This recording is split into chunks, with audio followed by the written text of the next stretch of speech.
Stugotz here. You may have heard me talk about Hotel Tonight over the past few weeks, and if you haven't downloaded the app yet, what are you waiting for? It is fantastic. Hotel Tonight partners with great hotels to get you incredible deals for tonight, tomorrow, and beyond. That's right.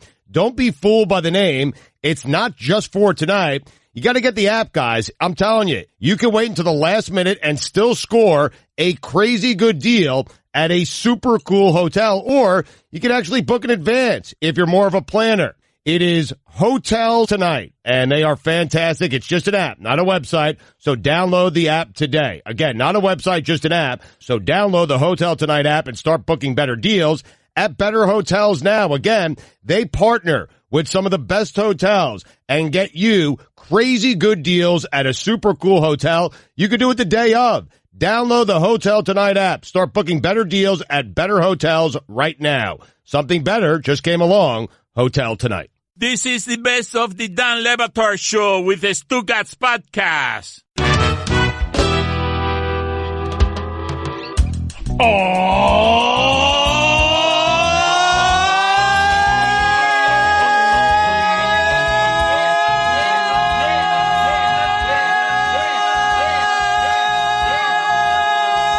It is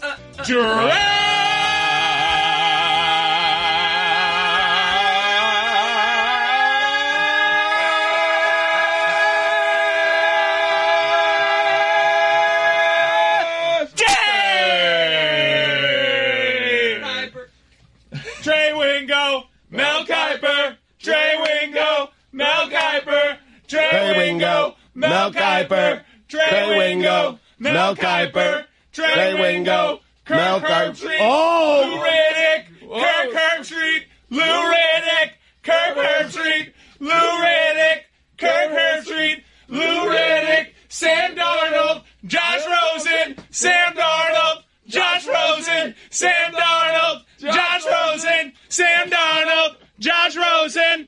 Why not Lamar? Let's update the polls from yesterday, Stugotz. Why no Lamar in there? Man, oh, man. Lamar Jackson. Wait a minute. Doesn't work the same way. Yeah, it doesn't flow, man. It doesn't flow. Did you guys literally only name white people around the draft? No, we had Lou Riddick. Lou Riddick. Okay. Your face. Never mind. You didn't say Baker Mayfield, right? Hey, here you go, Baker. Yeah. It's always race with this guy. Yeah, always is. It's just a cheer, man. It's draft day. Oh, Stephen A. sleeves are rolled up. Oh, man. Everyone is all about business today. Oh, boy. Yes.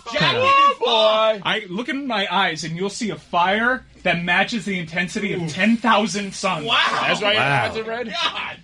Mike, turn up Stephen A. because he's got his sleeves rolled up and he's talking draft, and it says in the corner, countdown to draft, 9 hours, 57 minutes, made that 2 kind seconds. of mistake, but he said it is a mistake. People who know him know we're doing what Josh he's made of. Josh Allen stuff. Yeah, I don't want that. I didn't know Stephen A. had forearms.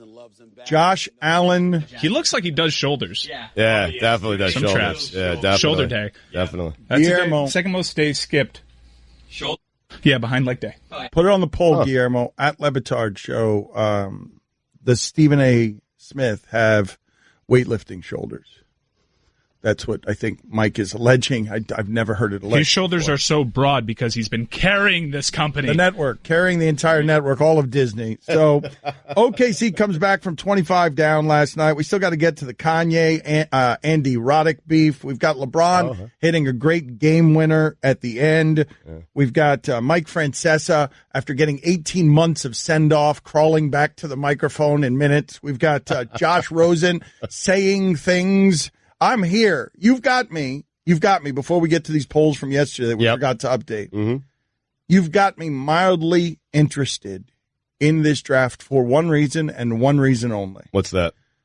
We might have the first bleep hole draft pick quarterback who's actually good and acts as quarterback of a great position and great team as a bleep hole, and it might be Baker Mayfield and it might be Josh Rosen, but the millennials are coming and they're doing it the way the young people in the NBA do it, where Baker Mayfield is on Twitter and he's recreating the Brett Favre draft day photo. He's fooling around with social media before the draft. So dope. And then Josh Rosen is doing this because he's Aaron Rodgers, except he thinks he's smarter and better than Aaron Rodgers. I pay attention to media just to kind of be aware and have like a grip on reality, but I'm not really reading into articles and whatnot because I don't really care about that stuff. I mean, if these people actually knew as much as they said they did, they would actually have a job with an NFL team. Oh, man. His tone is so bad. Guy. I want that guy, man. I want him.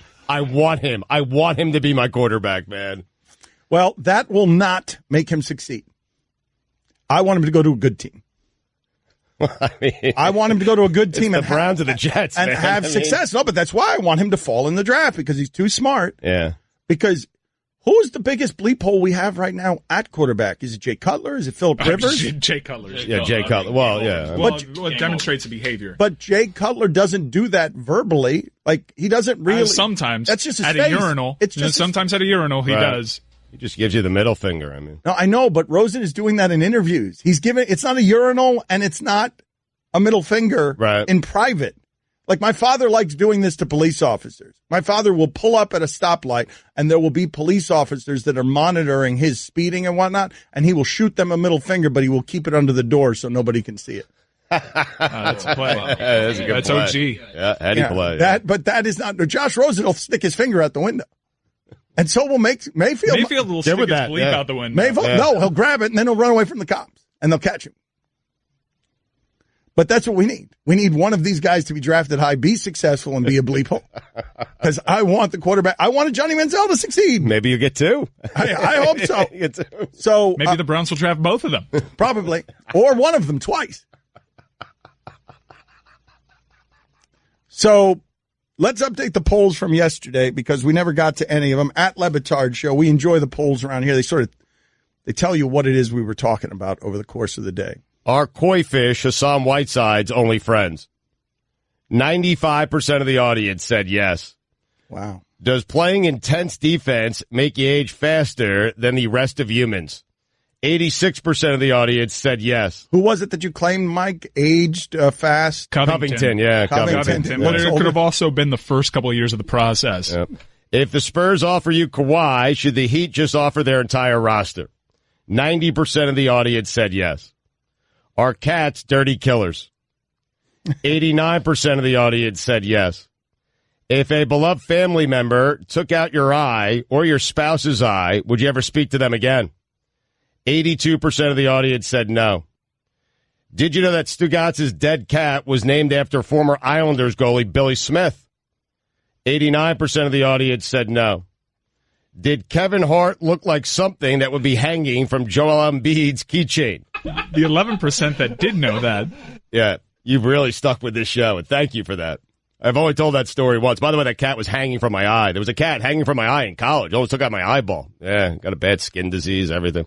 Anyway, 96% of the audience did say that Kevin Hart looks like something that would be hanging from Joel Embiid's keychain. Funny. Are those still around? Is that the rabbit's foot? Rabbit's feet. Yeah. Good memory. Did we ever find anything about the rabbit's feet? Did we ever find? Yeah, no, we found a bunch of facts. It had to be chopped off in no, but how is the business way, is the rabbit's foot keychain industry flourishing is the question we were asking. We were also asking yesterday the dollar to donuts. When you bet dollar to donuts, what the hell does that mean? I'm on it.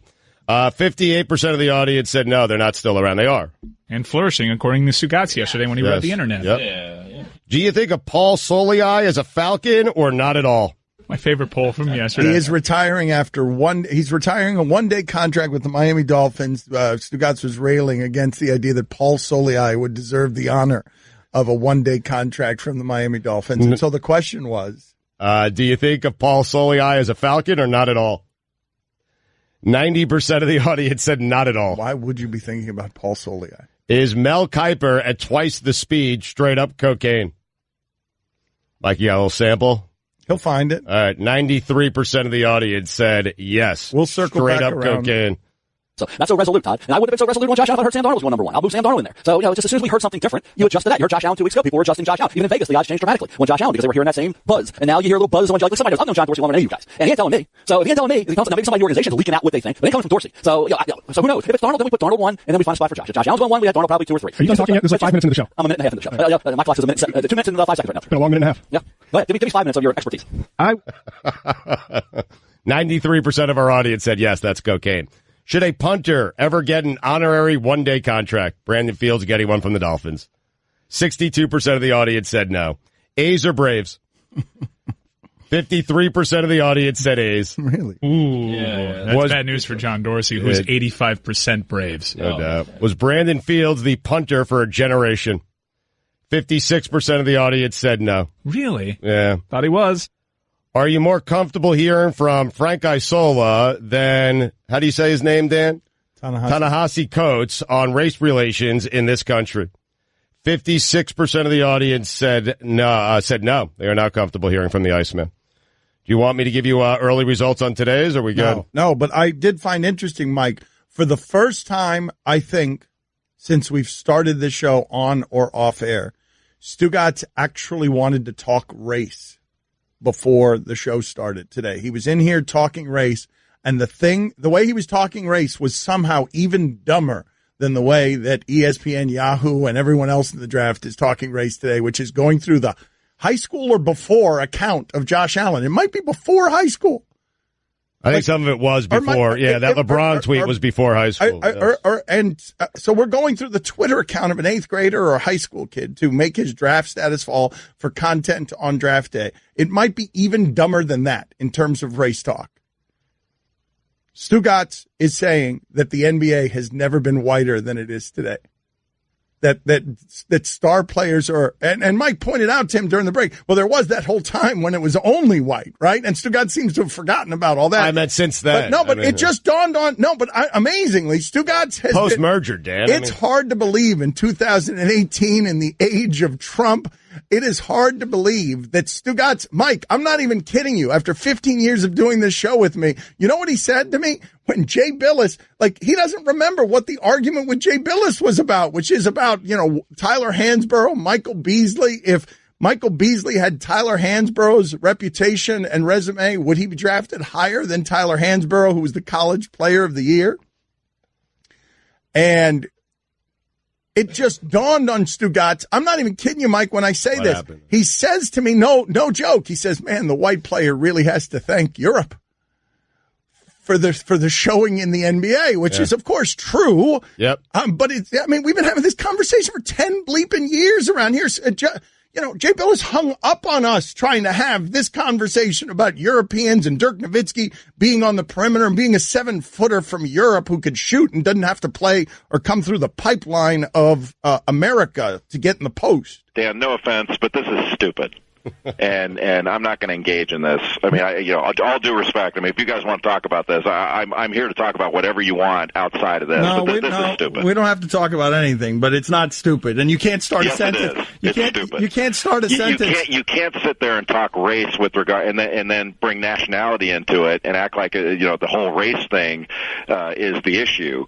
And then you say, well, now but it doesn't apply with regard to white Europeans. That doesn't make any sense at all. Jay, you can't start a sentence with no offense and then say this is stupid. Okay, then take offense. It's stupid, and I don't want to talk about it anymore. You want to talk about something else? No, thank you. Good talking to you. You too. Jay Billis of ESPN. Dan Le Batard. Creepy as F. Stugotz. I had a cat, Schmitty. He died. This is the Dan Le Batard Show with the Stugotz on ESPN Radio. A texter writes in, wow, that Billis interview ended with a great hang-up sound that only a landline can provide. Jay Billis of ESPN. I miss those days when you could slam the phone down and put some stank on the hang-up. Jay Billis of ESPN. You can't put any stank on a hang-up these days with cell phones. Jay Billis of ESPN. Guerra, put it on the poll. Can you put any stank on a hang-up without a landline? I don't think you can. It's a great point because that used to be such a good feeling, just slamming down your telephone at home. There should be an app or some sound that you could create when you want to hang up, when you're angry on your cell phone and you want to hang up. I'm going to create it. Yeah, there it is. Look at the shipping container, just goes crestfallen because they know you're going to make them try to create it and then just take a 95 to 5% split. 97.3. Billy, get on it. COB today, please. So Mike Ryan has a different way of covering all of this stuff. And we've got a lot of stories to get to here, okay? One of the biggest upsets in baseball history happened last night. LeBron hit a 3-point game winner that I can't recall Michael Jordan ever hitting. I can't recall it. Right. Jordan hit one in the finals. That's Craig Elo. But before, that wasn't a 3, but before we get to that. It was a 4, actually. Yeah, and the other one won a ring. I mean. I'm marveling at LeBron because you guys are criticizing him in real time. You guys are criticizing Michael Jordan as he's climbing up because it's what happened with Michael Jordan. Before he hit that shot on Elo, ball hog choker, you can't win that way. Right. He's Paul George, he's Russell Westbrook, he's Carmelo Anthony. That's what the knock was. He's Dominique Wilkins. Yep. He turned that around, though. Yeah, he did. He's a 6-time champion. I know, but now you guys are doing it to LeBron, and last night, again, that's crazy. A man that size making that shot. To get up 3-2 on the Pacers in the first round. You're right. Crazy. While scoring 44 points. But okay, let's do these one at a time. Let's do them one at a time because going back to yesterday, Stugotz has 30 seconds for Cespedes. Let's just clean this up here because you got all these takes in you. Go ahead. Give me 30 seconds on Cespedes. Cespedes, who, listen, I'm a Mets fan and I like Cespedes, and he took us on a great run through the postseason a couple of years ago. Last year, a disaster. This year, he's off to a so-so start. But he claims that he's off to a so-so start in a slump because he's not playing enough golf. And I got to tell you, man, I've been a Met fan for a long time. I don't want to hear that. I mean, the Stugotz are strong in you because it's something that I would say. But you know what? They're paying you like $25 million. I want you to take the baseball season seriously. Please just take it seriously. I love this team. This team has a chance to win a World Series. I don't want to hear that from Cespedes. Time! 30 seconds on Matt Harvey. Gets in. 30 seconds on Matt Harvey. This guy's a jerk. Listen, he's a fake ace. No. He displays the behavior of a jerk, Dan. And displays the behavior of a fake ace. Well, he's been doing that for a while. And 3 years ago, I told the Mets to trade him. The Mets and Jay Horowitz did not listen to me. I said, trade that guy. Get something for him now. Horowitz. I sent them a text. I said, Jay, tell the guys over there to trade Matt Harvey. Relations guy? You know what? He's the only guy I know there. Time! Give him 30 seconds on LeBron. You can't get up and celebrate that way.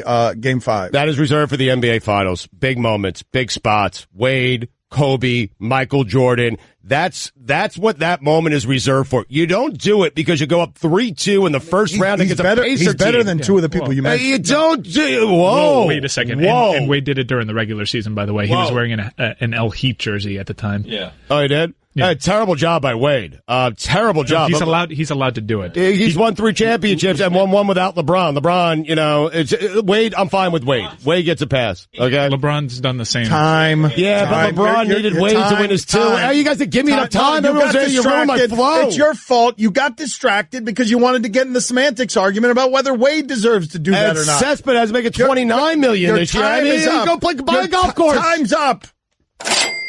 Cent, 5 cent, 10 cent. Your time's up. No, I'm not happy because usually you guys just let me go, okay? You let me get my flow, and you don't worry about the facts, and you had to throw the weight thing in there and throw out my whole game. $2.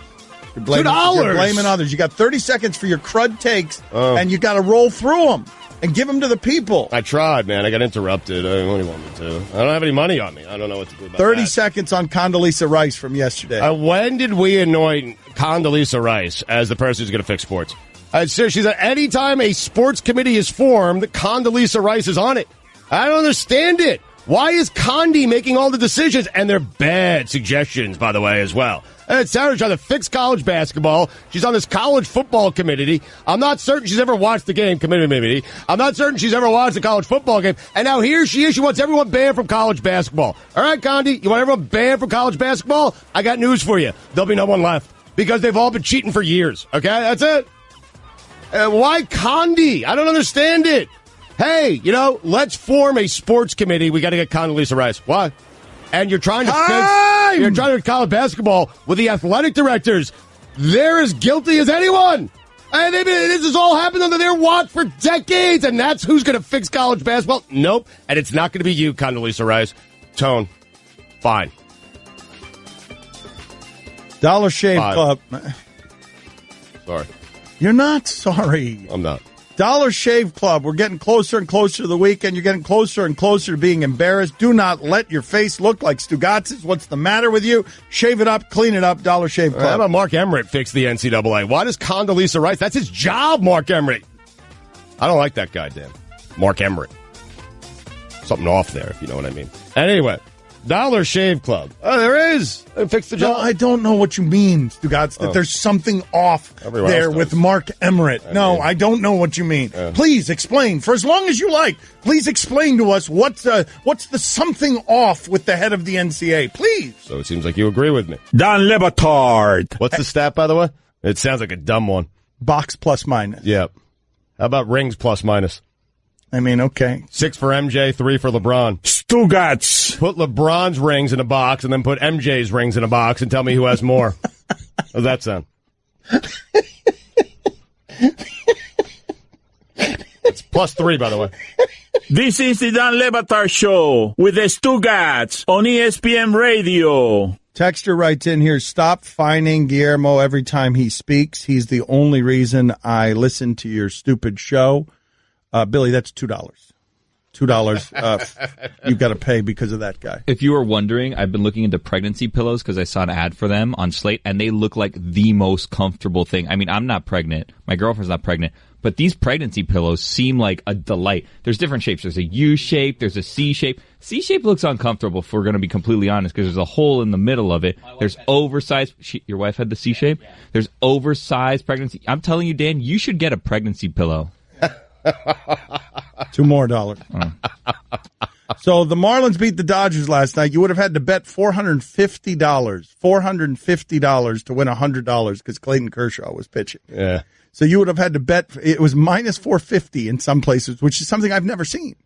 It's crazy. I've never seen the idea that if you had the Marlins last night for $100, you would have won $450 against Clayton Kershaw. Yep. It's one of the biggest single game upsets in the last decade, and it's what Manfred and Jeter are telling you is the reason that the Marlins aren't tanking. Because any one day, we beat the Kershaw. Marlins are trying to win. On any given day. Any one day, they're trying to win, and it's the whole argument in which Jeter and Manfred take all your money. Yeah. If you bet on Kershaw last night, shame on you. I mean, that's on you. The Dodgers have been betting on Kershaw forever, and it resulted in nothing. Seriously. So the draft is tonight, and ESPN is obligated. It really is crazy when you think, and we'll get to the Reuben Foster situation in a second, because have you seen what's happening there? This one's fascinating, where Reuben Foster, the reason that many of you know his name is because he stands accused of being someone who hit his girlfriend 10 times in the head and broke her eardrum. And now she has recanted her story and told police that she was in a fight with somebody else and that he's not the one who did that to her. And I don't know what's true. We don't know what's true. But this is exactly the murky area in which the NFL shouldn't be leading on this stuff. Because Reuben Foster right now, I don't know what the hell happened, but if a woman is coming forth and trying to ruin his career because she's been scorned and she got into a fight with someone else, because there seems to be video evidence of Reuben Foster didn't do this to her, and it's the reason the 49ers were sticking by him, saying there's more information here that's being reported. But this is the reason the NFL should not be involved as the moral authority on these matters, even as it tries to legislate something that the legal system can't, because domestic abuse, rape, the he said, she said stuff makes it very hard in a court of law to prosecute these things. And the NFL is telling you, we're above that law. We're going to do it. And this is the reason they can't, because now you get a situation. The women are the victims here by grand percentages. But if there is an outlier where a woman is trying to ruin someone's career, the men are not going to support that in your audience. The men are going to be like, nope. Reuben Foster's a victim here of a scorned woman, and the NFL doesn't need to be in these discussions. The NFL, by proclaiming itself a moral authority, has made itself so that Reuben Foster is in the middle of this, whether he wants to or not. Reuben Foster 10 years ago, before Goodell did all this iron-fisted stuff, we would have never heard the name. We would have never talked about this story. Now, it's good that we're talking about this story, but what if he's the one that's been wronged somehow in this, because he's been stained everywhere as someone who breaks his girlfriend's ear And she's sitting here recanting her story when her recanting could be to just protect his career. Right. Like, it could be. It's one of the many reasons that domestic abuse is so hard to prosecute, because sometimes it involves people who love each other. And now, all of a sudden, after the heat of the emotion, of the fight, of the passion happens. So if the lawyers and the police if they struggle to come to any sort of system, the whole American justice system struggles with it. Right. So if they do, the NFL shouldn't even attempt. They shouldn't be more heavy-handed than the law. It's not that they shouldn't attempt. Of course, you should try and police your workplace and keep it moral. It's that you shouldn't have a stiffer innocent than. You shouldn't have an innocent until proven guilty or guilty until proven innocent situation, because you've declared yourself a moral authority. Right. You've got a guilty until proven. Like, I don't know what the hell happened with Reuben Foster. I know we wouldn't have cared before the NFL started getting in here. Remember how we used to cover? We used to cover domestic abuse stuff all wrong. There'd be domestic abusers on your roster 15 years ago, and nobody would know that was a crime that they were accused of or punished for. Right. So you have to smoke that out. You have to get it out into the light. And the NFL did that by being iron-fisted about these cases and being a stronger authority than the American justice system. But is that a positive from it? The fact that you tell me, is this positive? Well, no, is this positive? No, I'm asking you the question. Bringing it to light, though, and at least having discussions about it. I'm asking you the question. This is not positive. Is the Reuben Foster situation positive for the NFL? The entire situation, because I'm telling you, what did Roger Goodell, think about this, because it's a bit counterintuitive. The reason Roger Goodell was iron-fisted isn't because he actually wants his league to be pure. It's because he wanted the perception that something that is inherently violent and impure would be America's game with the anthem and would be pure. He was interested in protecting that image. His laws are so stringent right now that all he does in trying to protect that shield is make it stain all the more, because Reuben Foster, who you did not care about to know his name 10 years ago, this might be the only thing you know about him now. And you know about it. I don't know whether he did it or he didn't. We don't know if he did it or he didn't. The NFL doesn't know if he did it or he didn't. The 49ers seem to think they know that he didn't. So they keep him on the roster. But the problems that start with this messiness start because the NFL is in matters it shouldn't be in. I understand what you're saying. And yes, it'd be great if the NFL could be a moral authority that actually instigated change. Right. But not when they're a moral authority just to appear like a moral authority and they're not actually helping anything. Just for PR purposes. They're not helping anything. Right. Like, they're not. Whatever happened here with Reuben Foster, we still don't know, but they used to run through the legal system with lawyers arguing it in court and total fairness. And then it became something else when Roger Goodell proclaimed himself America's leader on this. Greg Cody's mock draft is next. Yes. Awkward transition.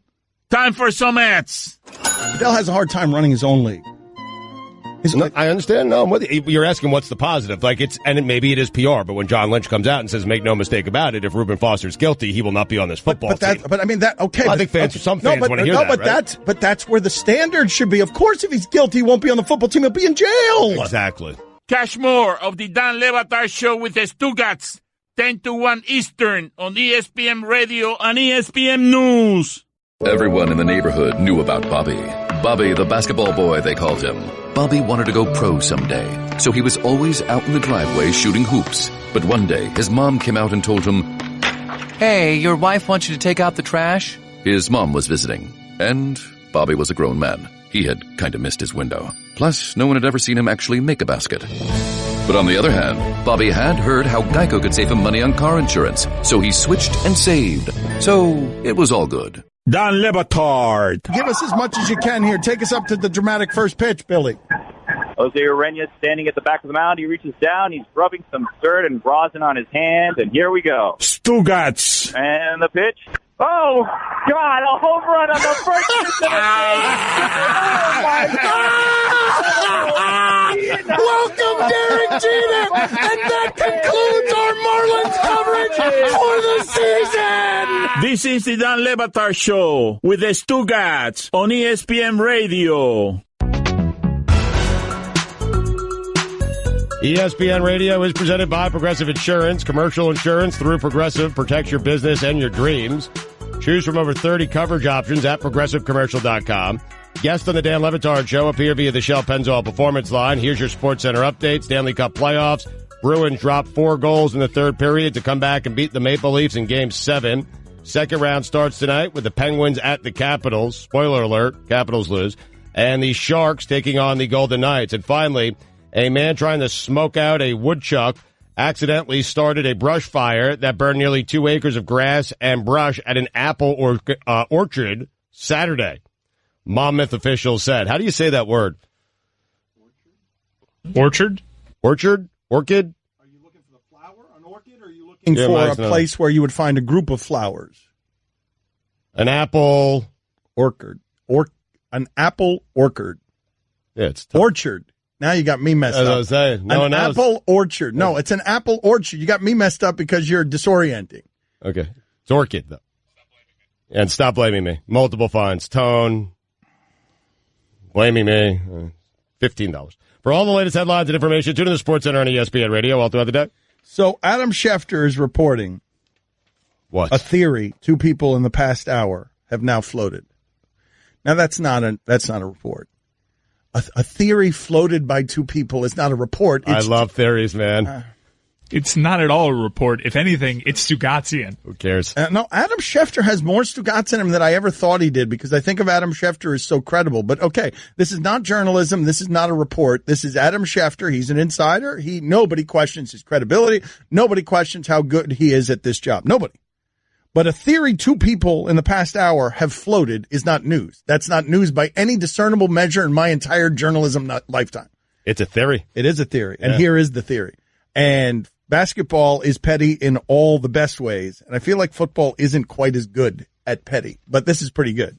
The theory floated by 2 people is that another team plotted to have Josh Allen's racially insensitive tweets put out just before the draft in order to increase the chances he would fall in the draft to that team. Now, I know, yes, it's just great. It's a great theory. We've been sitting here arguing who did that with the tweets. Was it Lamar Jackson? Yeah. Did Lamar Jackson go to his tweets? Was it a scorned high school boyfriend or girlfriend? There's so many places to go here. It could be an agent of one of the other quarterbacks. It could be a quarterback himself. Well, it could be Lamar Jackson. It could be Baker Mayfield. It could be a team who wants Josh Allen. It could be a veteran quarterback that wants to hold on to a spot. Yes. It could have been Carson Palmer. I think he retired. Who's joining us in 30 minutes? Oh, nice. We'll ask him. Yeah. Well, did you do it? Would you have done it?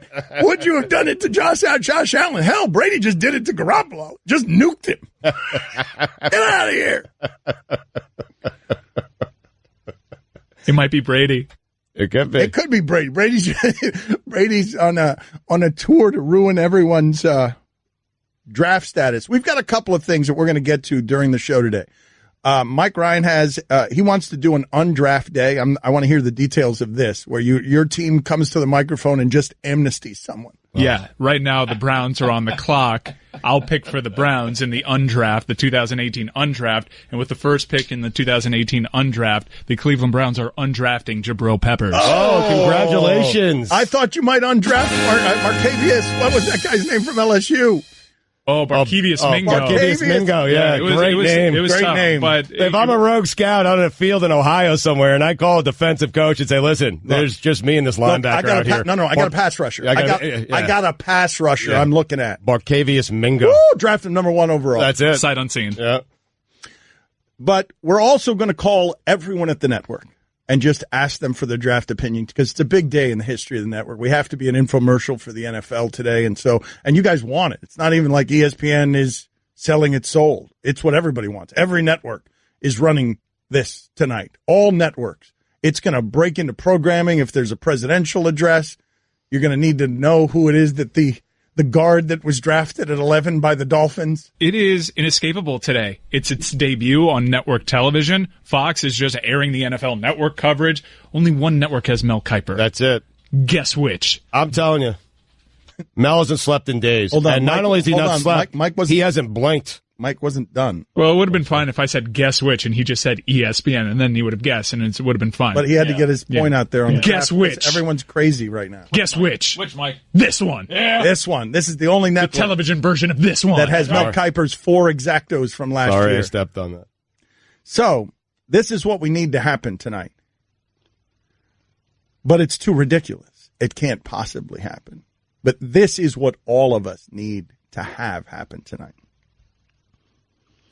we need to have right before the draft there to be an extortion type of situation. And next thing you know, on Twitter, one of the draft picks is wearing a gas mask filled with marijuana smoke. It would never happen.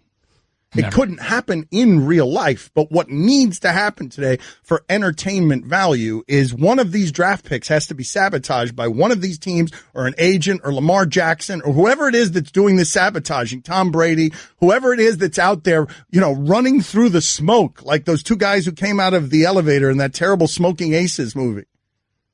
So stylistic, though. It really was a joy to look at. I gotta go watch that. It really was. No, Jeremy Piven made a lot of bad choices after being Ari from Entourage, and one of them was the movie Smoking Aces, where he was a coked-out magician of some sort being chased down by a team of assassins, 2 or 3 of whom were really strange and emerged from an elevator through all the smoke screens and then just ran in a bunch of directions to look cool with no intention of killing anybody. Weren't they all themed? Like there was one crew that looked post-apocalyptic, and there was another one that was really buttoned up. There was a good movie somewhere in there. They did not make it. Somewhere in there were some visually cool things. Was Affleck in that? Yes. A bit Affleck, part. yes, a bit part. That's right. No, Comeback. it was going to be a big movie. Azaria told us that. Hank Azaria told us, you get like 3 chances to be the big movie star once you're hot. Rogan had them, used them. Hank had them. Hank evidently after the Birdcage had him and chose Godzilla. It's a safe choice. Godzilla. Oh. Right. I know, but it's a safe choice. Hank Azaria was headed toward Pacino and De Niro with the next 3 choices that he made. And one of them was Godzilla. He couldn't have seen that coming. You got to bet on Godzilla if you're making your next move as a movie star to be the guy who gets all the roles for 3 years. You got to bet on something like that. Godzilla. Yes. It was a little odd, though, because you would see the posters, and how could you not get excited for Godzilla? Huge action movie, apocalyptic reptile come in and destroy all of New York, and it stars Matthew Broderick. Yeah. Odd choice. Is the theory correct? Is the theory correct by Hank Azaria that you basically get 3 chances? Once Seth Rogen, 40-year-old virgin, comes up, and bang, he's allowed to make everything. This guy, this director who makes Black Panther, he's going to be able to make the next 3 movies he wants to make. Right. But if those 3 fail, you're saying correct. It's an interesting theory. I hadn't heard it before. The idea that you can spend all of your movie star collateral that fast. Yeah. Affleck burned up his third Oh, chance. but he segued to director, though. Yeah, He and then he segued. did the exact same thing that ruined his career previously, was do a bad superhero movie. You could see it. It was art. We all saw it coming. He did the exact same thing. He Afflecked again. He did. He wrote the template. Guillermo, put it on the poll. Did he Affleck again? Because he went Daredevil. He went blind superhero, right? He went blind superhero. Daredevil. Yeah. It seems like Will Smith has gotten plenty of opportunities, more than 3. Like he has. No, he's gotten more opportunities, but he hasn't gotten that many opportunities lately to be a big star. He's starring with orcs on Netflix. Like he's had enough movies here to bomb that he spent it. It took him a while to spend it, but he spent it. Started with what? After Earth? And then it's just been kind of sad. Well, who hasn't spent it? Because, Pacino's been a shell, but he keeps getting these roles. For 20 years. De Niro keeps getting all the roles. You know who spent it quite a bit, actually? And it happened late in his career. And he was actually also in Smoking Aces. Ryan Reynolds. He had a million opportunities to become the biggest star in the world, and he was always on the cusp. Did Gosling take him? Is that what happened? Bad choices. Or was it Gyllenhaal? Who took him? Who's the pretty boy who took him? Gyllenhaal, that's a fun. Who took him? Defender with you. Who took the roles from him? Who took the roles from Reynolds? Because Mike, we had Gosling and Gyllenhaal and just white guys. Yes. Definitely Gosling, because we had Reynolds on, Mike, and you were telling us this guy is going to be the biggest movie star in America. You did say that. Yeah, we can't get Ryan Reynolds on again because Daredevil, he was born to play Daredevil. That's why he was always trying to get that project made. And he actually played, not Daredevil, Deadpool. And he actually played Deadpool in an earlier movie that was terrible, a Wolverine prequel, and it seemed as though he had blown his chance to play Deadpool. But no. Nope. Resilient. 7th chance. Got it right. I loved Deadpool. By the way, on Piven, did you guys see The Goods? That's another one. That's Live hard, sell hard. That's a lot of people it's like amazing. The Goods. That's a good movie. It's Ari Gold as a used car salesman. You know who directed that? Yeah. Our friend Neil Brennan actually directed that. Really? Yeah. I'm not criticizing the movie. I'm asking you the 3 choices. That was panned. A lot of people like that movie, but that movie was critically panned. You can see the choices that Piven made after Entourage. You could go 1, 2, 3 and see how he disappeared. Because he's never been a lead. The Entourage was the only time. The expectations were lowered for him on Entourage, and he became the star of Entourage. But whenever Piven is kind of like these things we do in sports where we say a guy can't carry, an offensive coordinator who can't be a coach, or a guy who can't carry a team but is a great number 2 guy. Actually, you're forgetting, Piven blew his first chance because he led a movie, PCU, and then he got a hair transplant and got a second chance, Entourage, and he blew that chance too. Again, though, it's hard. What were the other? Let's pair them against each other. Let's put Hank Azaria's 3 movies when he had the chance against the 3 movies that Piven had when he had the chance, and let's put them next to each other and figure out who blew it more on the way to movie superstardom. Hank Azaria or Hank Azaria after Birdcage, or Jeremy Piven after Entourage. Don Le Batard. Wasted away again in Margaritaville. Searching for my lost shaker of sand. Stugotz. Some people claim that there's a green person to blame. Really? But I know. I'm not Margaritaville, baby. This is the Dan Le Batard Show with the Stugotz on ESPN Radio. Everyone is very excited about the draft. Everyone is crazy around here. Stugotz is getting texts. He's not paying attention to the show. He's wearing a Favre Jets jersey. Yep. The Favre Jets experience only revealed a gray dong. That's all we remember from the Brett Favre Jets experience, that he sexted someone a dong that appeared to be gray, possibly his own. You've been with me the whole time, like the last 15 years, through all the, mostly Jets bad seasons. We had a couple of AFC championship games. That might be what you remember from the Favre season. And probably most people. If you recall, 8-1. I mean, they were like the best team in the AFC at one point. They had beaten the Titans on the road in a big game. I mean, that was the happiest I've ever been as a Jet fan, right there. Guillermo, put it on the poll, though. It all unraveled with the gray dong after that. Put it on the poll. Did everything unravel with Favre and the Jets with the gray dong? Because I feel like what I remember from that season is that they got rid of Chad Pennington, who then almost won the MVP. Yep. In the one season that Tom Brady was injured, right? Was that the one season that Tom Brady was injured? Do those things coincide? Because there is no winning of the AFC unless Tom Brady is injured, is there? I think you're right. Yeah, I think Brady the AFC East, rather, I should say. Right, that's when Parcells' first year, Pennington fell into his lap. Pennington led them to a division championship, and yes, that was the year. Okay, so anyways, the larger point is nobody knows what they're doing, but the largest place or the best place to find nobody knows what they're doing is beneath the Patriots in the AFC East. In fact, put that on the poll, Guillermo. Is the best place to find incompetence anywhere in the world beneath the Patriots in the AFC East? So, because we really don't know what we're doing with some of this stuff. I have gotten some great emails and texts, and so has Stugotz recently. What are the texts you're getting right now that prove that nobody knows anything, but everybody wants to know everything? This day's got everyone crazy. Everyone loves today. I just got a couple of texts from Wes in the service department at my car dealership, and he is telling me that the Colts are going to trade down and get Chubb.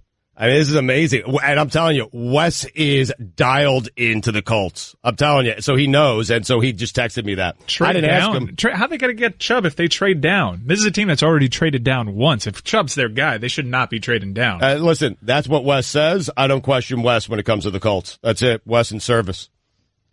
What are you talking about? Wes in service is dialed into the Colts. That's what I'm talking about. I'm just saying this whole day makes everyone crazy. And so people that, I don't really talk to Wes that much. I mean, he fixes my car, and I didn't ask him for anything on the Colts, and he just sent me 2 texts about the Colts because that's what today does. All right. So here is a tweet from Michael Day Smith. Are you ready?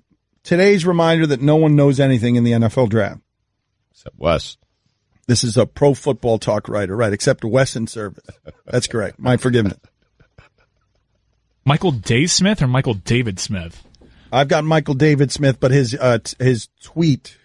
Twitter name is Michael Day Smith. All right, that explains what happened there. So today's fine. Thank you. Thank you. I appreciate it. Today's reminder that no one knows anything in the NFL draft. Mike Holmgren and John Elway, 2 men with quarterback expertise, 2 champions, took Brandon Weeden at 22 and Brock Osweiler at 57 in 2012. The next 3 quarterbacks off the board were Kirk Cousins, Nick Foles, Russell Wilson. I remember it well, but Holmgren was under a lot of pressure to win now And if you need to win now, why not draft a 36-year-old quarterback? Yes, when you need to win now, you have to have someone older than Carson Palmer as your quarterback. If he's coming out as a rookie, and you could somehow get someone that's older than my father, you need to do that immediately. So we've got a lot of other stuff going on, though. Like I said, we've got to. That's not draft related. We've got a lot of other stuff going on that is draft related. Carson Palmer's going to join us in 10 minutes. Mike Ryan was telling me that his brother has an app. You were talking about making an app earlier. What was the app? Do you remember the app that you were talking about making that you'll never make, that you'll ask the shipping container to make, and then the idea will die in there? It's to recreate the slamming down of the old home phone. You can't do that with your cell phone. I did ask, Billy, I hope you didn't do too much work on this, because I have discovered there's already an app for it. So we're good, though. All right, there it is. Billy tears up. This happens a lot with Stugotz ideas. He has business ideas that he hands off. But is this a good idea or a bad idea by Carson Palmer's brother, this app that Mike Ryan's going to tell you about right now? Yeah, we've actually spoken about it briefly on the show before. This is called Run P, and Jordan Palmer, Carson's brother, developed this app that helps you take a bathroom break during a movie by telling you which is the exact perfect moment you should go run pee. And it puts those moments on an app, and it fills you in on what you're missing in the moment, which is usually just character development stuff that's just sprinkles on an already formed character. So can you give me some examples? Can we use this app on the air with Carson Palmer to sort of explore some famous movies, the right time to walk out of them? Is this something that we can do with Carson Palmer next to give his brother and that app some love? I'm not sure how much Carson knows about this app. He may hate this app and may make fun of his brother for this app, but I'll give you an example of how this app works. A movie that we've actually been talking about ad nauseum here lately, Titanic. Perfect pee moment. 56 minutes in, when Molly Brown says, you shine up nice like a new penny. This is an excellent pee time, as nothing crucial happens. It's easy to read about in the synopsis. Although this is a good scene, we have to pick places to run and pee. So choose your moments wisely. Within 3 to 5 minutes, we can summarize those moments for you. Guillermo, put on the poll. Is that a good app? Is that a good app? That's a great idea. The one that allows you to go pee during a movie at a time when people aren't going to movie theaters as much as they once were. You can now go to pee during a movie by pausing your television and using your own bathroom. You can also tell how good a movie is, because Titanic's a very long movie, and most movies have multiple places where you can go run pee. But Titanic, as a 3+ hour movie, only has 2 spots. 1 hour and 59 minutes in, right when the first engine shuts off. Go, run pee. Check out Cliffhanger, please, because it should say run and pee anytime after the first 10 minutes. Dan Le Batard. I mean, my kids don't even like me anymore. That's the bad part. I mean, the one thing I had was my kids, was my twin girls, and they are mortified by me, by my mere existence. Stugotz. I mean, I went in that lake at camp over the weekend, took the shirt off, stuck the stomach out as far as I could, and cannonballed right into that lake. My girls asked me to leave afterwards. This is the Dan Le Batard Show with the Stugotz on ESPN Radio. ESPN Radio is presented by Progressive Insurance. Carson Palmer going to join us here in just a minute on the Shell Pennzoil Performance Line. Here's your SportsCenter update.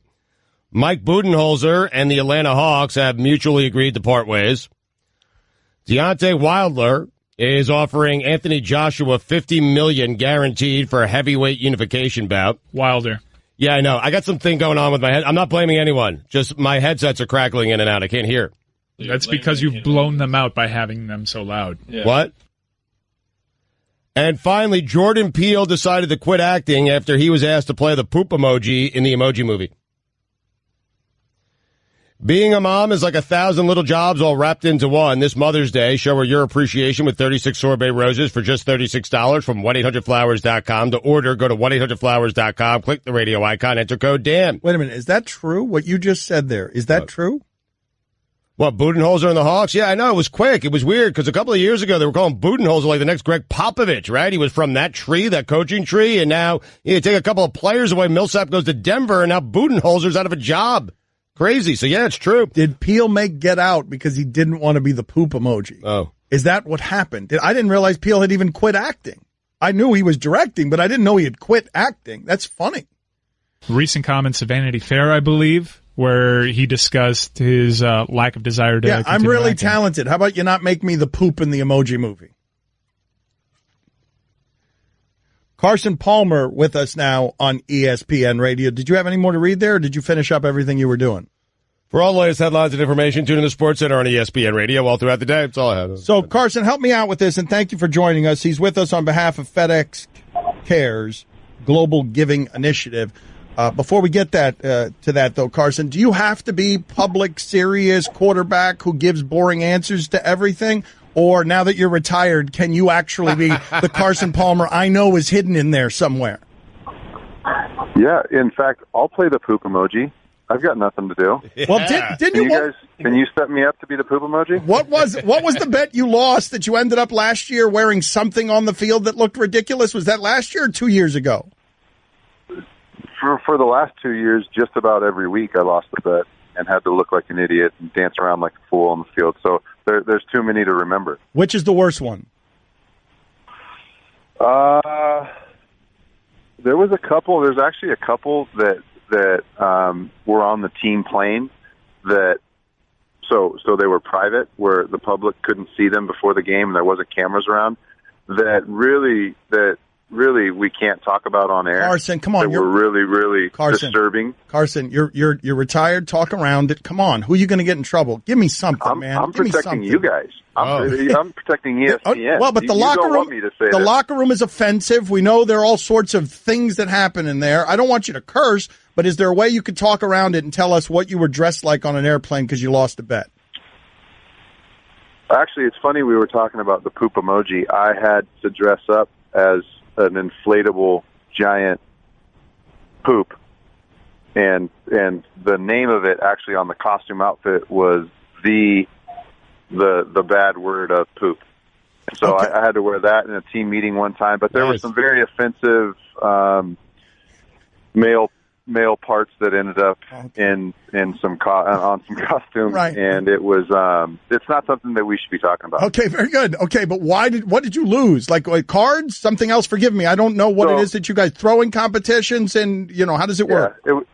It was called the Bucket Challenge, and it was on Fridays before the game, and basically the essence of it, there's a garbage can, you throw footballs into a garbage can. It's a little bit more detailed, and there's a lot of rules that are thrown in there, but at the end of the day, it's throwing a football from about 30 yards into a trash can, and it's not about winning the bucket challenge, it's about not losing the bucket challenge, because it's always the quarterbacks, and then Patrick Peterson, the Arizona Cardinals quarterback, would jump in it, because he wanted to be a quarterback and thinks he is a quarterback at heart. But so all of us did it, and whoever lost ended up having to wear a costume of the other non-loser's choice. Right. You should be good at that, though, Carson. I mean, you should be winning. Yeah. Why are you not winning? Like, why are you losing every week? Well, to make it fair, I was throwing left-handed. Okay. That explains it. Okay. That would make. He's with us on behalf of FedEx Cares. It's a global giving initiative, and we support all the giving that you got around here in sports. So we'll get to that in a second. But first, have you ever discussed with anyone in your locker room? It's been a source of fetish and fascination around here for a long time. We've talked to Larry Fitzgerald about it. He will be standing in a mall. He will turn around, and an 85-year-old woman has a hand on his butt. Because he's got, so now you know what I'm talking about, because he's got the perfect butt. And I just want to know, this is something that you've noticed, or the locker room has talked about, or teased him about, or you've seen an 85-year-old woman grab his butt. I've never seen that. And but again, most of what Larry and I do away from the football field is play golf, and there's just not that many 85-year-old women on golf courses these days. So, but you've gotten a good look at it, though. Like you've gotten a good. You've noticed it, though, You've Carson. noticed it walking down the golf course. You've noticed it. I just want you to admit it. We'll move on. Yeah, but I mean, it's beautiful. It's beautiful. It's impressive. It's impressive. It's like it's the highest form of human butt evolution. Is this what you guys do on the radio nowadays? Yeah. Carson. Sitting around talking about booties? Carson, you were dressed as poop on a plane, okay? Don't be all serious on us now, all right? You remember? True. Knock it no off. Room to talk. Okay, very good. I've got no room to talk. I'm sorry, I apologize. Not these days, by the way. We've been talking about Larry's behind for 15 years. It's been a decade-long obsession because it's perfect. We've had him on just to talk about it, Yes. It's massive. Yes. Yeah. Yes. That's it. Just give us like 15 seconds of soundbite, like you're in front of your locker and we're asking you a post-game question. Carson Palmer, you had a big game today. Tell us about Larry Fitzgerald's butt. Yeah, that last winning touchdown was all in the butt. It propelled him downfield past the defenders. It let him stop, put his foot in the ground, and explode off the ground and catch the ball 13 feet off the ground. Yes. There you go. Carson Palmer. That's excellent. Yes. Can we move on? Yes, we can move on. I don't really want to, but let's move on to more serious matters. Your brother's app. Can you tell us about this? Is he making money off of this? The telling people to pee during movies, when to pee. I don't know if that app is still up and running. I know it was about a decade ago, but that company that he's been involved with is actually it's now turned into Shots, which is kind of like it's in that whole Instagram world of social media. So that's morphed into something else, but it was a really cool idea for a little while, and I don't know if it's still up and running. That'd be a better question for him. But yeah, it was a really cool app that if you're in a movie and you really have to go to the bathroom and you decide to go to the bathroom, an hour and 13 minutes into it, you can go on the app, you can run to the bathroom and see what you missed before you get back in your seat. Carson, like the rest of us, are you surprised that Marvin Lewis is still the coach at Cincinnati? I mean, you can. No, I mean Marvin's. He's kept the ship afloat. He's not. They haven't had a ton of success in the playoffs, but they've been in the playoffs, which is more than you can say for a lot of teams. So, I think from that point, the Bengals are happy that they at least have been in the playoffs for a handful of years. Carson, if I may call you out on something, though, over his tenure, you can't say it about a lot of teams. Teams make the playoffs. They don't go 20 years without making the playoffs. Like that, eventually, if you stay 20 years in the job, somebody's going to make the playoffs. Yeah, but the Bengals went like 20 years without ever making the playoffs, and then he got there and they made the playoffs, so at least you could say that. That's fair. true. Totally fair. But you can also say that during those 20 years that they didn't make the playoffs, they won as many playoff games as they did in the 20 years that Marvin Lewis getting to the playoffs. That's true, but their main focus is just to get to the playoffs, and they're happy. Okay. There you go, which is why you quit, ultimately, isn't it, Carson? And then the next time we saw you were on the other side of the country in Arizona. Oakland, actually. Oakland, yeah. Oakland, true. Their goal is to just make the playoffs. Carson Palmer, he's with us on behalf of FedEx Cares Global Giving Initiative. This is an actual difficult question that I hope that you can answer. It might be difficult to answer. You were the best man in Matt Castle's wedding. If I took your entire career, Carson, and put it in New England, how does it look different? Because Matt Castle in New England went 11-5 when Brady went down the 1 year. If I take your entire career and put it in New England, what do you think that looks like? Well, we'd never know, but you're onto something because I've always felt that especially with quarterbacks in the NFL, the outcome of your career is so circumstantial. It's so dependent on right time, right place, whether you're talking about that being the right organization, the right head coach, the right coaching staff, the right owner, whatever that is. When you look back at quarterback's career, a lot of it's, like I said, very circumstantial. What situation were they put into right away, and how was the team around them? How was the coaching staff? How were the draft picks that followed after he was drafted?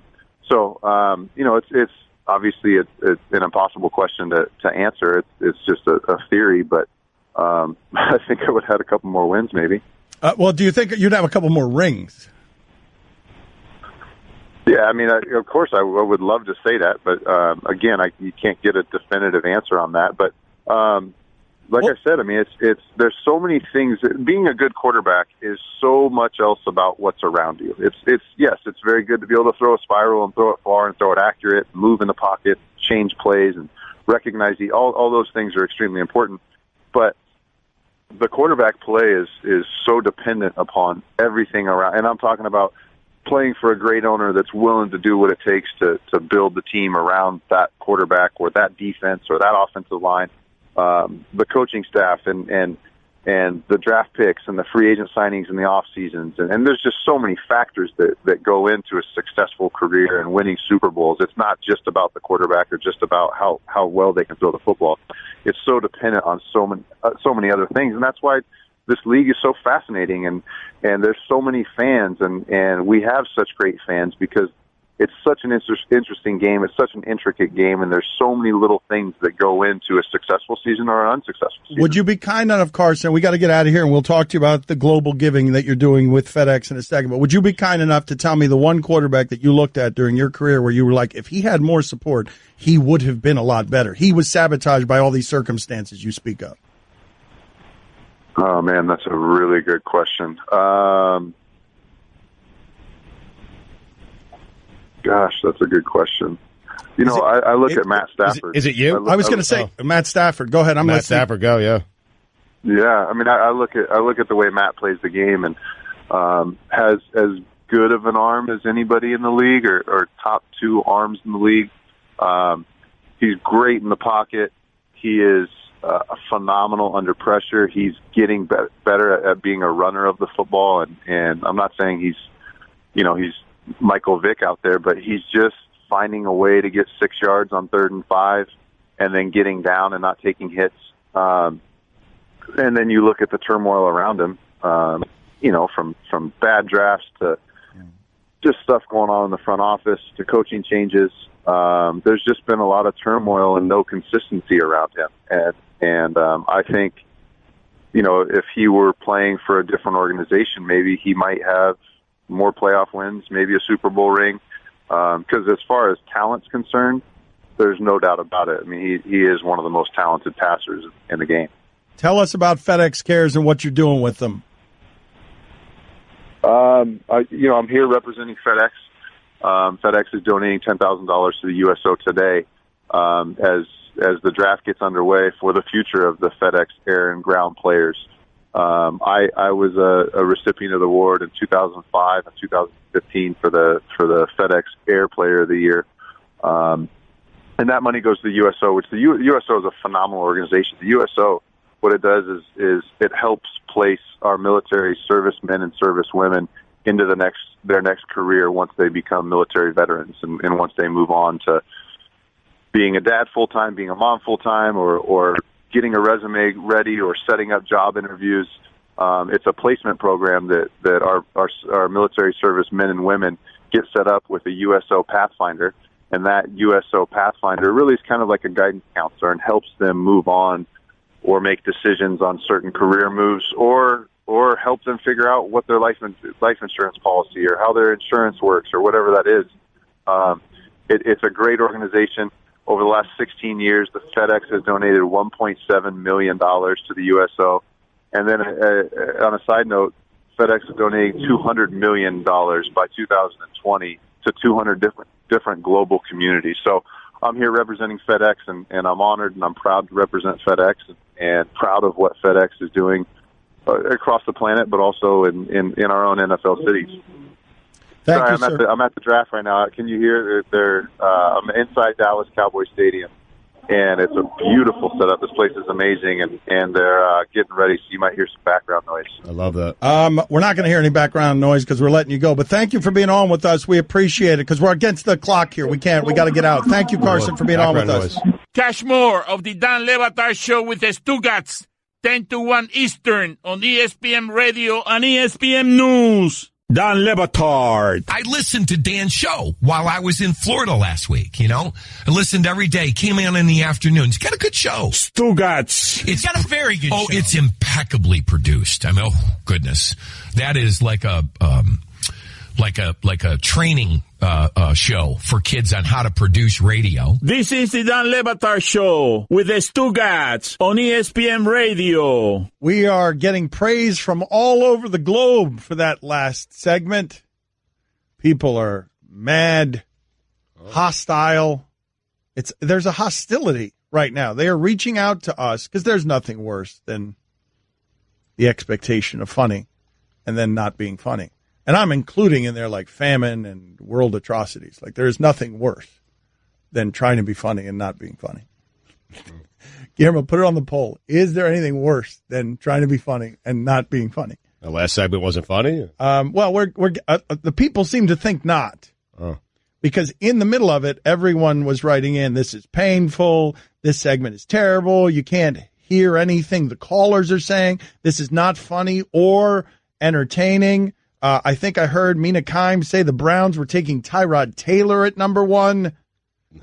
This bit isn't funny. Impossible. I get the show when the bit's not funny. That's not what was said. No, actually, very clearly, she said that they'll probably take Sam Darnold because they have Tyrod Taylor. Correct. They weren't listening. Yeah. They weren't listening. Listen better, man. Listen better. Yeah. Take some ownership of what went wrong there, listener. Well, I'll tell you tonight, you're going to watch, like Mel's going to talk, McShay's going to talk, Wingo's going to talk, everyone's talking over each other, and we're just trying to sharpen your skills now because that's what draft day sounds like, man. Everyone's going to be talking over each other tonight. Right. Opinions galore. All of them mean nothing, even the ones that your team thinks that they've got a lock at. It means nothing. Your general manager, who's brilliant, Bill Belichick is going to make bad picks tonight. Because the whole not Belichick. No, he won't do it. No, in fact, the best quarterback taken in this draft is the one that Bill Belichick takes on day 3. You know that. Well, you see what they're doing here, right? Oh yeah. Oh, he's angling for Lamar Jackson. Like he is trying to make that happen desperately. Belichick is. Forgive my no other reason just to make Brady uncomfortable. Forgive my ignorance here. Are the Patriots good at drafting? Oh yeah, they're the best. Yeah, best ever. Yeah, they got Brady. I mean, the best ever. No, I'm saying since they found that in the 6th round, that was available in the 5th round, in the 4th round, in the 3rd round, in the 2nd round, and the 1st round, and they didn't take it. Since then, have they been good? Oh yeah, at the drafting process. You're good at everything. You can't have sustained excellence without being amazing at the draft. You can't have sustained excellence because you found somebody in the 6th round. No, that makes you the best ever too. Taking Tom Brady with the 6th round pick. That's a great deal they've got. Where. They're the best to ever do it. Yeah. If they didn't notice you until the 6th round, they'll make you the best ever anyway, and then it feels like they knew something when they're taking you in the 6th round. Tom Brady, 6th round. Enjoy the draft tonight, kids. They knew what they were doing with Garoppolo too. There's Ryan Mallett, bit of a miss, but whatever. Garoppolo and Brady. Yeah. One of the things they got Jacoby Brissett a couple of years ago in the 3rd round. Mike is right. Malcolm Mitchell. I mean, they are very, very good at this. Malcolm Brown the year before, 2015. Yep, fast is fast. You're right. No, I said facts is facts. Oh, facts is facts. Well, fast is fast too. You know, and they draft speed. They got Jimmy Garoppolo, 62nd pick. I mean, they're incredible. James White, to the dismay of Sean Payton. Yeah. Guillermo. I want to talk about some basketball here, but before we get to basketball and what happened in that Utah OKC game last night where OKC was down 25 and then came back because Russell Westbrook went crazy. Many people are going to make that about Westbrook, or they're going to make it about, 3 stars on the brink, even though Carmelo didn't do anything, saving their season. The stat you need to have is they're shooting. That usage rate, awful team in OKC is shooting 37% when Gobert is on the floor, and 56% when he's off. It's crazy. Because he had foul trouble. Yes. He had foul trouble. He didn't foul out. He had 5 fouls. Right, so they were up 25 when he was playing, and then all of a sudden OKC makes all his shots when he gets into foul trouble. So are we comfortable with the sample at this point? Is Gobert a good defender? We think so? Yes, we think so. We're comfortable with the sample, so we're not going to talk about that anymore. We're going to go to Guillermo on that big Marlins win last night. Clayton Kershaw. Marlins hat wearing Guillermo. Do you stay up late at night? That was one of the biggest upsets in the history of a sport that always produces them. The Miami Marlins, and whoever it is that plays for them, beat Clayton Kershaw last night in Los Angeles. Outdueled by Trevor Richards, Dan. You just made that name. Yeah. He's young, but he has gray hair, so he's confusing to me. Also, he used to work in a brewery, so it was a big deal when he pitched against the Brewers. Fun little game, Dan. By the way, it was an earlier start, so I watched some of it, and I felt comfortable going to bed when they had like an 8-3 lead, and I woke up and I found out that the game ended 8-6. So, game almost didn't end great. But, Dan, good news. First time this season they won a series, and first time this season they won back-to-back games. So, we're trending in the right direction, right? Yeah, we are. Donnie Baseball couldn't leave him in for the win. I mean, he lets him go 4 2/3. He has 10 strikeouts, 1 hit. He gets the win. He gets one more out. He gets a win. I mean, you know how Donnie Tebow operates. He doesn't want this Trevor Richards to get a win. Can you guys give me some other people in sports or entertainment who are confusing the way that Billy is baffled by young but also gray hair? Young but also gray hair. Is there, because Billy found, Mike Lowell, I remember Mike Lowell, World Series MVP. I was confused how in his late 20s he had gray hair, but then, he overcame illness. So that's one of the reasons that was happening. It was an awfully awkward conversation. Oh, you didn't know. Yeah, I mean, well, the conversation ended, and these kinds of awkward things happen to me all the time with the revelation, though not literally, that he had one testicle. Don Le Batard. People have told me before, when I was younger, that I looked like George Clooney. I'm serious. When I was younger. Stugotz. You have a booger in your right nostril. So does Clooney. This is the Dan Le Batard Show with the Stugotz on ESPN Radio. ESPN Radio is presented by Progressive Insurance. Expecting Penny Hardaway here in just a minute to break down the draft on the Shell Pennzoil Performance Line. Here's your SportsCenter update. Nick Newell, a professional mixed martial artist, missing the lower portion of his left arm, will get a shot at a UFC contract this summer. The NFL says that there was no evidence that any team asked LSU running back Darius Geis if he liked men or if his mother was a prostitute. And finally, amid troubling allegations that Stan Lee has been subjected to elder abuse, filmmaker Kevin Smith has invited the 95-year-old comic legend to live with him.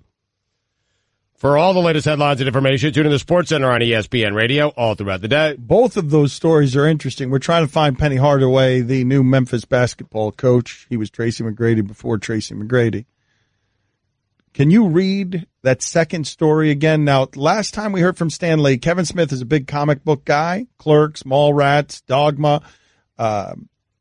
He is a big comic book guy, and he is trying to help Stan Lee by inviting Stan Lee to live with him. But last time we spoke about Stan Lee, he was not being the victim of elderly abuse. He was being accused by his nurses of being a 95-year-old pervert who was perpetually sexually harassing them. Right. But the second story that you read, can you just read that sentence again? I don't want any context. I don't want anything else. I just want you in 2018 to hear this sentence from Stugotz, the second one. The NFL says that there was no evidence that any team asked LSU running back Darius Geis if he liked men or if his mother was a prostitute.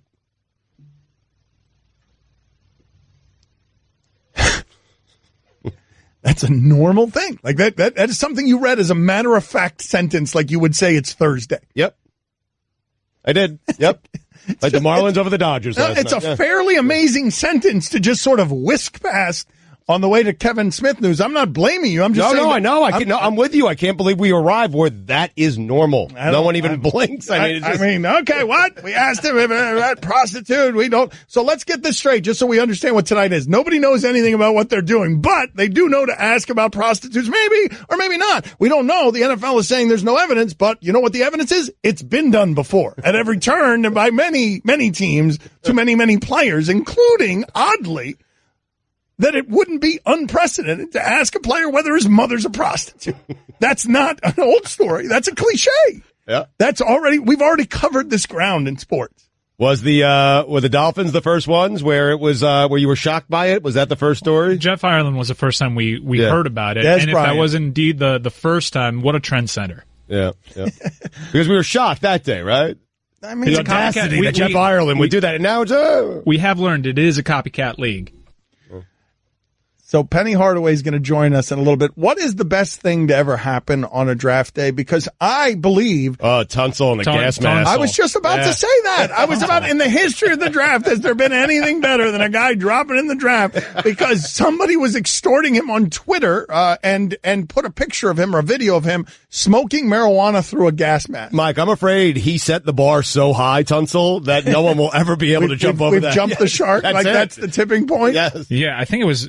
That might have been the same year or it was right around. The two greatest draft moments ever were certainly number one with a bullet, Laramie Tunsil gas mask. There's no topping that. I can't conceive of a fictional... Well, what is the There fictional? was like a blackmail angle to it. Yes, well, yes, he is. He is a blackmail. On top of that, there was extortion.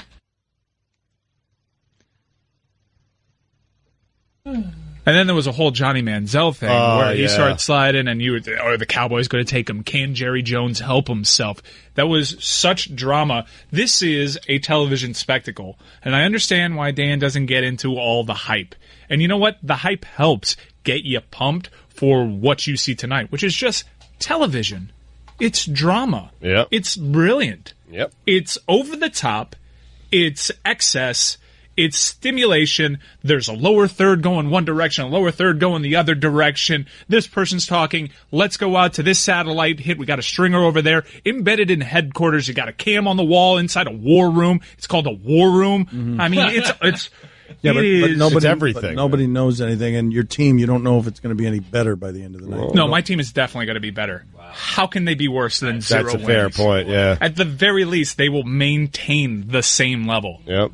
Same with the Jets. I mean, has to be better, We're right? not getting any worse today. We're getting new quarterbacks tonight, Mike. I mean, we got new quarterbacks tonight. A new guy that's going to be the guy. Yes. A new guy that's going to turn everything around and give us the Super Bowl we deserve.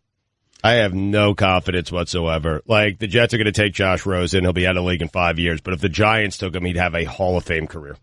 With Gettleman? All right, so Penny Hardaway joins us now. He's the Memphis basketball coach. This is a little bit of a surprise to some people. You don't see a lot of the stars go back to college to coaching. Patrick Ewing has done it. Penny Hardaway has done it. Steve Alford has done it. And Penny joins us now on ESPN Radio. Thank you, Penny, for making the time. Before we talk to you, though, about Memphis coaching, is it okay if we reminisce with you about Lil Penny and time with Shaq and some of your favorite? Do you have a best story? Because Shaq always feuds with his wingmen after he's left his wingmen, Dwayne Wade, Kobe Bryant. Do you have a best Shaq story that can explain to us your relationship with him? Shaq is just a comedian. I mean, I have a million stories, but none that had to do with me. He and I were always on the same page, but all of the antics and things that he did himself, he just kept the team light-spirited, and we had fun. And so when you were having that fun, though, because did you get only years of skinny Shaq? Is that all you got? Skinny athletic going coast to coast Shaq with the basketball. Is that all you got? That's all I needed. That's all you needed. Skinny Shaq, athletic Shaq that can run the floor. Amazing. I'm glad I got a chance to play with that Shaq. All right, so can you tell us what that time was like for you, though? You're running the NBA. You've seen what's happened to the NBA since. You and Shaq were as big a star as you would find in that league outside of Michael Jordan. So can you explain to us what that time was like? Was that the most fun you've ever had in your life? Yeah, absolutely. I mean, we were actually like rock stars. Everywhere we went, to every arena, to the hotels, to when we went to the mall on the days that we were on the road to go to the malls or out to eat, it was like everywhere we went, man, it was mayhem. So that entire time that I spent with Shaq in Orlando was an unbelievable run. It was something that I'll never forget, and definitely the most fun that I had in the NBA with anybody. And so you guys go to the finals. Yeah, you go to the finals. I'm wondering, and I'm sorry to bring this up, man, but I've always wanted to ask you this. How often, like every day, do you think of those Nick Anderson free throws? Not every day, but I'm reminded monthly about those free throws that were missed. So, yeah, we felt like we really missed a great opportunity. But, yeah, I still think about those from time to time. So when Memphis basketball coach Penny Hardaway, when that was starting with Shaq, if I'd come up to you right then and said, Penny, how's this all going to end? Like, not the relationship. I mean, are you guys going to win X number of championships? Like, if I come to you at the beginning when you and Shaq team up, what do you think the next stage is? What do you expect them to look like? Well, I would say we would have at least 2 championships, and we would have still been together, and our team would still be rolling, but no less than 2 championships is what I would have told you if you would ask me that question in the beginning when I first met Shaq and we first came together. And so how crushed were you when it didn't become that? I was very crushed because I knew once he left, I understood the magnitude of him leaving. I mean, you can't lose the franchise. I mean, that it was devastating in so many different ways for our organization and for our city. Were you mad at him? I wasn't mad. I was more disappointed. I can't say I was mad because I knew it was a business, and I knew that he had to go on and do things that he wanted to do, and I didn't want to hold him back from those things. But I was more disappointed because I wasn't a part of him asking, questions or really trying to stay. It was just, man, it was more disappointment. So when you go back, Penny Hardaway with us again, Memphis Tigers men's basketball coach. He is running a Memphis Tigers basketball. But when you go back look at that time period and you look at the commercials, I take you to the first commercial where they're telling you, the first marketing meeting, this is what we've got planned for you around as a marketing campaign. What did you think that was going to become?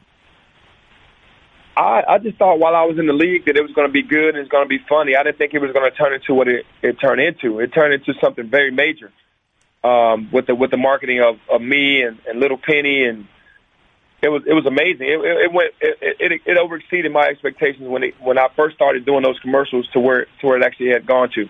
How did those commercials change your life? Well, they changed my life tremendously because there were a lot of fans that weren't really people that weren't basketball fans, but just really enjoyed the commercials. So Little Penny took me to, a different stratosphere, like a different level. I mean, I was already a really good basketball player in the NBA that had a lot of fans, but Little Penny took me to another level. All right, but can you explain to us, Penny, what that looks like? When you're saying that, does that mean temptation? Does that mean fame? Does that mean movie stars want to be in your life? When you say... I think it means blue chips. Does it mean blue chips? I think it means fame. I think it means that movie stars and other athletes want to be in your presence because of the superstardom that took me to. So... it was on that level. Do you remember the first few times that someone was excited to meet you and you were confused by it? Because you're like, how is this person a fan of me? I'm just a basketball player. And then you realize, I'm a bit of a cultural icon, too, because they love these commercials. I mean, all of my favorite athletes, even when I'm a Dallas Cowboys fan, and I went to the Dallas Cowboys Stadium to see them play, and Emmitt Smith and those guys were excited to meet me. I was really shocked because I'm a huge Emmitt Smith, Michael Irvin fan, Troy Aikman fan. So when those guys were excited to meet me, that was pretty cool. Oh my God. Wow. How fun were those parties? No, but how much fun were those parties with those guys? You were meeting the rebellious champion, dragging through the courtroom. Did you party with the Cowboys, Penny? I did not party with the Cowboys, but I was in the locker room during those championship years, yes. Wow. Who do you want the Cowboys to take tonight? Give us a breakdown, Penny. Come on, you want to break down the draft? Who does Penny Hardaway want the team taking in the draft? Give us a name. Man, I can't give you a name. Okay. I wish we could draft 5 or 6 guys in the top 10. There you go. We all did. There you go. Yeah. That's a good selection. That's a good selection. Yes, the Browns are doing that. Yeah. So Penny, coaching's hard work. Coaching is hard, and you're doing fine. Everything was good. Like, you are good with going back and working hard after you've retired. Yeah, that seems crazy, but that's what I wanted to do. I think the timing is perfect on it. I understood the workload that came along with this job, but I'm excited, and I'm all in. This is something that I really wanted to do. Can you explain to us, though, Penny, and this is going to be a hard question to ask and answer. The people who are enjoying this interview, we're older. Do you find that you have any issue connecting with today's young player? Because while you are not an old man by any measure, according to today's young player, you might have guys who don't even know you played, right, Penny? Do you run into guys who don't even know that you were a player? I have not ran into guys yet that didn't know that I was a player because of the blessings of YouTube. And also, my sneakers are still relevant in today's game. So if they don't know me from basketball, they know me from the sneakers. So Nike's done a great job of that. So no, I haven't ran into that kid yet. Penny, honestly, I'm sorry. No, go ahead, finish. No, I was saying, I coached middle school, I coached AAU, and I coached high school. So I'm still kind of in that. I was in that area before I became a college coach. If I were to retire from the NBA and came right into college coaching, probably would have been a lot more difficult. Penny, I got to be honest with you because I was proud of you right after you took the job. It's exactly what I would have done had I taken the job, but you got your son right into school quickly. That's on a good scholarship. Work. That's good work. Penny, I was proud of you. That was good work, Penny. That was good work, Penny. So I appreciate it. Was that your first recruit? Okay, my son's coming with me. Was that part of the negotiation? Man, that was the toughest recruiting job I had to do. He didn't want to play for Dad. He didn't want to play for Dad. Penny, thanks for being on with us. Good catching up with you. Yeah, no, I appreciate you guys. Thanks so much. All right, buddy. Dan Batard. Stugotz. When you have the hammer, you gotta use it. This is the Dan Batard Show with the Stugotz on ESPN Radio. The draft is tonight. Stugotz is very excited. Mike Ryan's very excited. We're going to update the polls. A texter writes in, I swear every time I hear Poppy in that commercial rejoin, I think he's saying time for some ass. You don't get the show. Chris Cody is furious with a Vikings receiver, Stephon Diggs, because why, Chris? Because he stole the good stuff, Dan. I've been trying to, for 3 years now, I've been trying to get this show to draft cereals the day of the draft. Why haven't we? That's a great question. I keep shooting it down because it's a bad idea. So why are you mad at Diggs? Because all of a sudden he went to Twitter, he's like, top 5 cereals, go. And then it was a big thing. Everyone's having a great time naming their favorite cereals. Yeah, and Mike, did you hear some of the ideas we had today? I mean...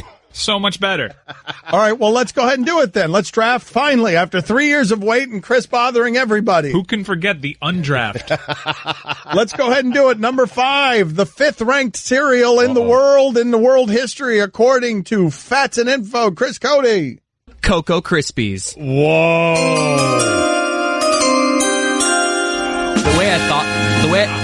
The way I thought this would work. $2, get out of here. Okay. Stugotz, let's update the polls at Le Batard Show. Okay. Should today be Mel Kiper Jr. Day? At Le Batard Show on Twitter. 71% of the audience said yes, this should be a national holiday. And it should. It really is. Mel's Day. Number 4, Peanut Butter Crunch. Wow. Update the polls. Get the bleep out of here before I punch you in the head. Mark Rippin or Mark Rippian? 62% of the audience said Rippin. Number 3, Raisin Bran, 2 scoops. What? Wow. Raisin Bran. Get out of the room. Love Raisin Bran. Does Stephen A. Smith have weightlifting shoulders? 65% of the audience said no. Fruity Pebbles. You can't. Fruity Pebbles? Raisin Bran number 3 is offensive. It's offensive. Can... No, 2 scoops. More doesn't make it better. It makes it worse. Can you put any stank on a hang-up without a landline? 81% of the audience said no. Oh, for the love of God. Where is he? Frosted Flakes, number 1. Wow. I go Lucky Charms. Wow. Terrible list. Yeah. Terrible. Just terrible. Did everything unravel with Favre and the Jets after the Grey Dong? 93% of the audience said yes. Is the best place to find incompetence anywhere in the world beneath the Patriots of the AFC East? 90% of the audience said yes. Is that a good app? 62% of the audience said no. The app, it allows you to pee. It tells you when to pee. That's your bladder. Yes. The app tells you when to pee during a movie. It tells you the bad scenes in a movie. Give you a couple minutes to go relieve yourself. Is there anything worse than trying to be funny and not being funny? Anything in the world. Anything. Yes. 77% of the audience said no. Those are the polls. Draft day. It is draft day. Oh. And I feel like we have covered the holy hell out of the draft today. We've covered it. We haven't covered it well. No one covers it well. We just say stuff. Everyone's talking over each other. You throw out some picks. No one's really covering it well. Except for Mel. We still have one more bit. No, I don't want to do any more bits. We have a pre-draft grade thing. Oh, I forgot about that. Yeah, Billy's got pre-draft grades. Pete, pre-draft mock draft grades. Kimes, B+, Mayock, C, Schrager, B, Prisco, C-, Sims, B, Iyer, B++, Cody, A+, Kuiper, A-, McShay, B+, King, B-, Mike Ryan, B. Draft covered. You can listen to the Dan Le Batard Show with the Stugotz 10 to 1 Eastern on ESPN Radio, and you can watch on ESPN News.